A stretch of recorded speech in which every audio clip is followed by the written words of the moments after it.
Hello, geometers. Ms. Fish here, and I am here to prove the Pythagorean theorem using similar triangles and to show you how to do that as well.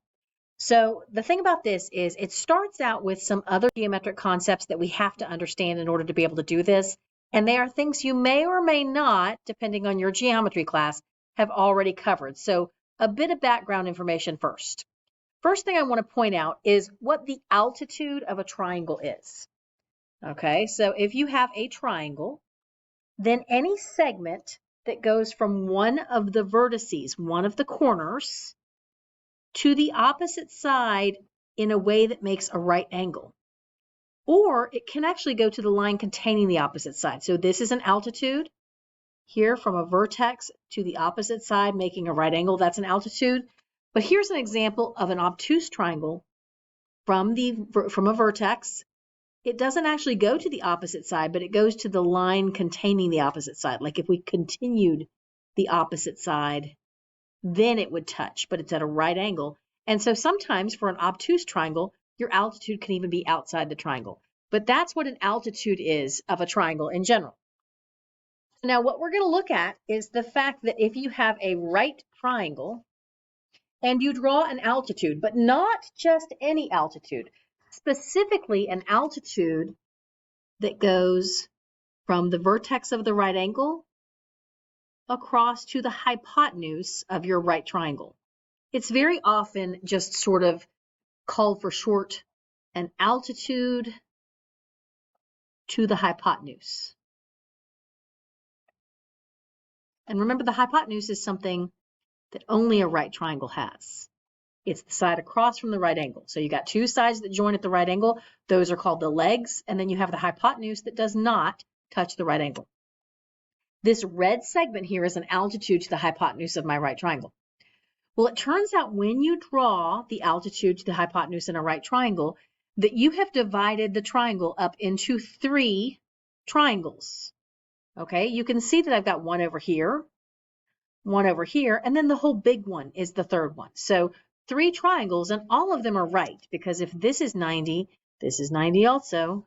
So you have three right triangles now. It turns out these three right triangles are going to all be similar to one another. And I want to go ahead and just show you a little bit more hands-on. Here's my right triangle. Let me estimate where the altitude to the hypotenuse would be there. Let's say maybe something like this. Now, I'm not being super precise, so this is just going to be rough. But let's say I go ahead and I take that and I cut right there. Okay?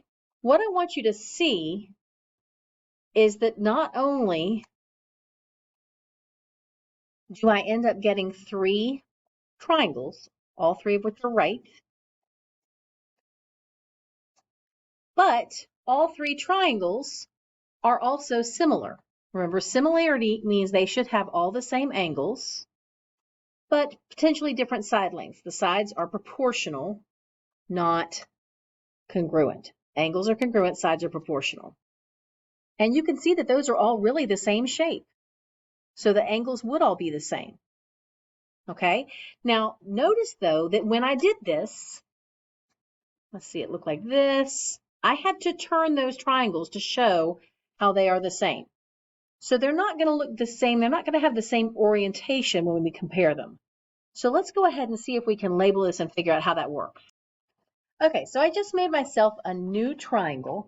And the idea here is we're actually going to use some made up angle measures just for you to see how this works in terms of the triangles being a little bit turned differently.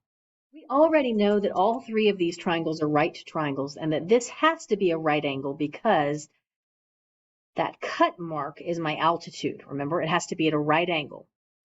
Okay, so the right angle is not made up, and I can go ahead and say in my original triangle, remember, this was the right angle.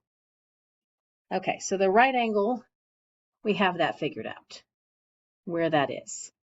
Now I'm going to pick this angle over here, and I'm going to say, let's suppose it's, I don't know, 50 degrees. 50 degrees. Okay.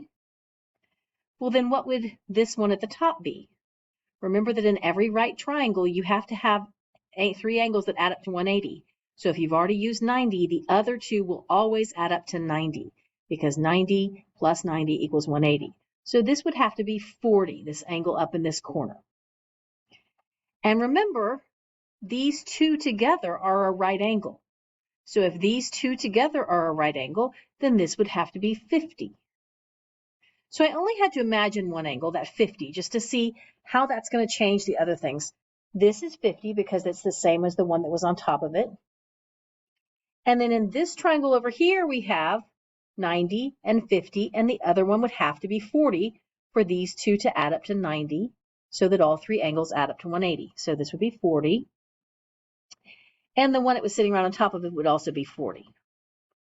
All right, so let's take these apart and see how this works. I'm going to zoom out a little bit. Okay, so I adjusted the exposure a little bit so you could see this a little bit better. And when I take these apart, I'm actually going to have to flip the big one over for you to be able to see that they're all the same shape. So turn them all the same way. Okay, so here we have our three right triangles that are all similar. How do I know they're similar? Well, remember you have three triangle similarity shortcuts, SAS, SSS, and angle, angle. This is angle, angle. If I have two pairs of angles that are the same, and we actually have all three, that tells me that these are similar figures. So that was all just proving that when I draw the altitude to the hypotenuse of a right triangle, I create three similar triangles. And of course, the angle doesn't have to be 50. It could be whatever, and then this would be 90 minus that number. But I just wanted to show you how the angles end up lining up, because you do have to kind of flip them, turn them around to see how that similarity works for these shapes. Okay, so now let's take that back to our triangle and think about sides, what that tells us about the sides. Okay, so what I've done on my original right triangle here is I have given these vertices names. I've labeled these vertices so we can talk about which ones go together or how they go together. And the first thing I want you to notice is the one I've labeled P. There's only one way you can think of angle P here. There's only two segments that meet there. Anytime I talk about angle P, it's whatever size this angle is right here. Same goes for M. There's only one thing I could possibly be talking about when I'm talking about angle M. Okay, it's just this angle right here. But when we're talking about angle N is different in every single triangle. In the big one, think about the dark blue writing, it's a right angle. But in the smaller ones, it's that little piece.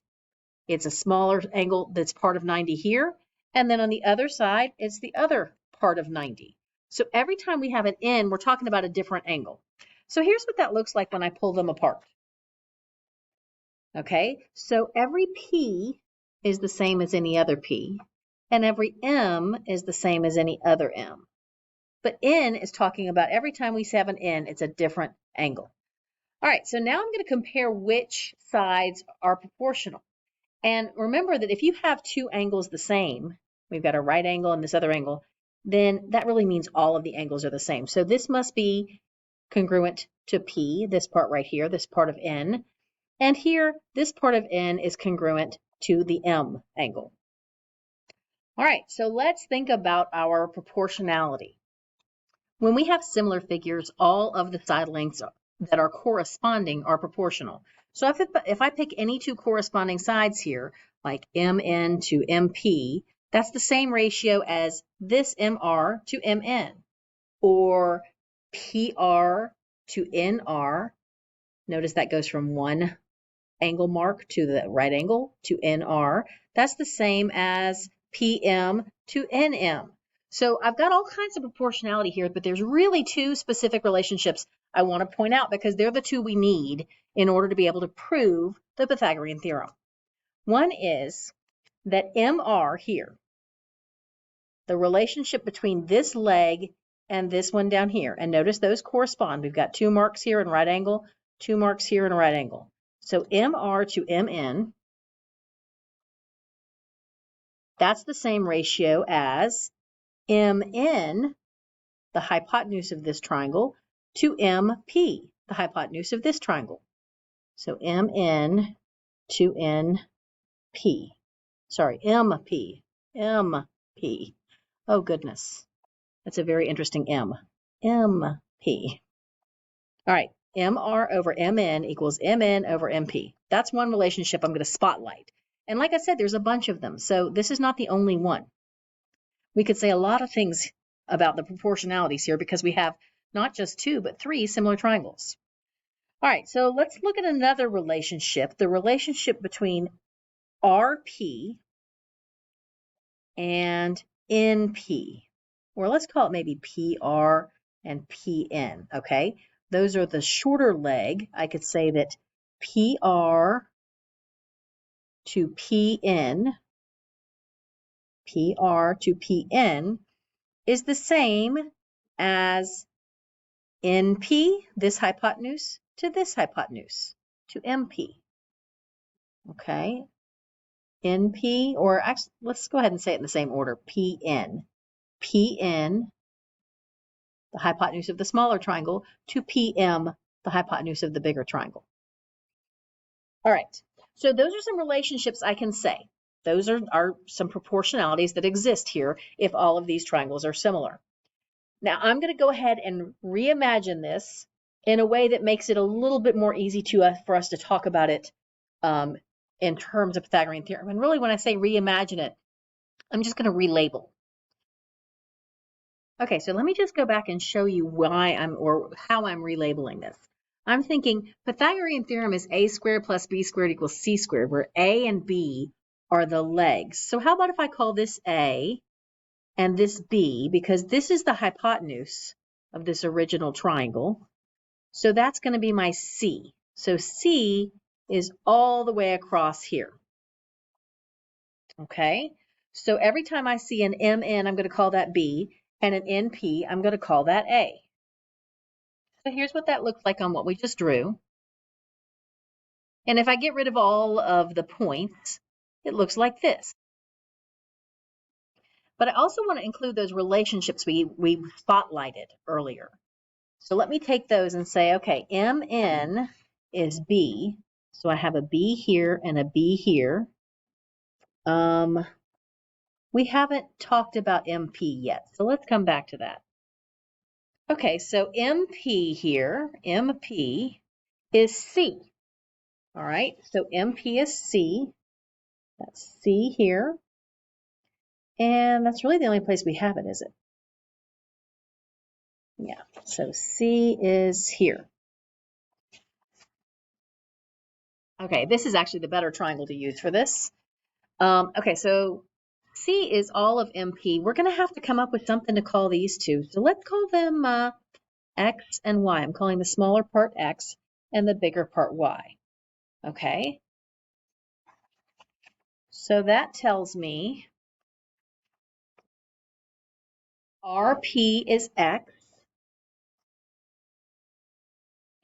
and MR is Y. And I don't have anything for NR, but guess what? I don't actually need it. Okay, so MR is Y. MP, we said that's C. PR is X. PN is A. Here PN is A. And PM is C. So I'm going to take these relationships and rewrite them just in terms of the A and the B and the C. We're just changing our letters to make it a little bit easier to see what happens here. So there we go. I've removed all the point labels, the M and the N and the R, and I've just given it side length labels. So each of these refers to the side length, okay? So we're trying to show that A squared plus B squared equals C squared. We are almost to the point where we can do that magic, and that magic is going to happen courtesy of algebra. So let's go ahead and get rid of this page or move this aside, and I'm going to start with this one. Y over B equals B over C. How do we solve proportions? We usually just cross multiply. So if this is true, then C times Y equals B times B. What's B times B? B squared. Okay? How about this one? X over A equals A over C. Okay, x over a equals a over c. When I cross multiply there, I get x times c, or c times x, equals a times a. Well, remember, we're trying to get Pythagorean theorem, so I'd really like to know what a squared plus b squared is. So I'm going to say, let's say a squared plus b squared. Well, that's adding this, which is cx, because we already know that a squared is equal to cx from right here, plus, what's b squared equal to? It's equal to cy. All right, I'm almost there. I have a common c. I can factor out that c and call this c times x plus y. But what's x plus y? X plus y is c. That's what this part plus this part all adds up to, is c. C is this whole length. So x plus y is c, means this is a squared plus b squared equals c times c. C times c is just c squared. And we have just used similar triangles to show that the Pythagorean theorem really does work.